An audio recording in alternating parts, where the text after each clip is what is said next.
మన mobile phone కేవలం 1 నిమిషంలో ఛార్జింగ్ అయితే, ల్యాప్టాప్ 5 నిమిషాల్లో, ఎలక్ట్రిక్ కార్ 10 నిమిషాల్లో ఫుల్ ఛార్జ్ అయితే ఎలా ఉంటుందో ఊహించుకోండి.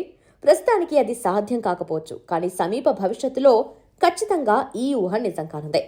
భారత సంతతికి చెందిన అంకుర్ గుప్తా అమెరికాకు చెందిన యూనివర్సిటీ ఆఫ్ కొలరాడో బోల్డర్లో chemical and biological engineering assistant ప్రొఫెసర్గా పనిచేస్తున్నారు. ఆయన తన బృందంతో కలిసి కొత్త టెక్నాలజీని కనుగొన్నారు.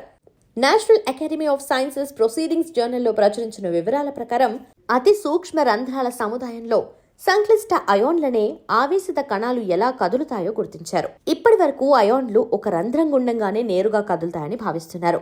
అయితే అంతర్గతంగా అనుసంధానమైన లక్షలాది రంధ్రాల సంక్లిష్ట సముదాయం గుండా కదులుతాయని అంకుర్ గుప్తా బృందం గుర్తించింది.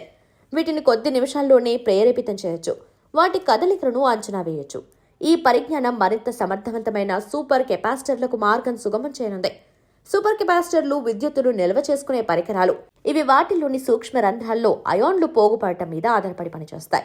ఇవి మామూలు బ్యాటరీలతో పోలిస్తే పరికరాలను త్వరగా ఛార్జ్ చేస్తాయి, అలాగే ఎక్కువ కాలం మన్నుతాయి. వీటి సామర్థ్యం పెరిగితే అత్యంత వేగంగా పరికరాలను ఛార్జ్ చేయగలవు. వాహనాలు, ఎలక్ట్రిక్ పరికరాల్లో విద్యుత్తును నిల్వ చేయడానికి కాకుండా విద్యుత్ గ్రిడ్లకు తాజా ఆవిష్కరణ ఉపయోగపడుతుంది. తక్కువ డిమాండ్ ఉన్నప్పుడు విద్యుత్తును సమర్థవంతంగా నిల్వ చేసుకుని ఎక్కువ డిమాండ్ ఉన్నప్పుడు వాడుకునే అవకాశం ఉంది.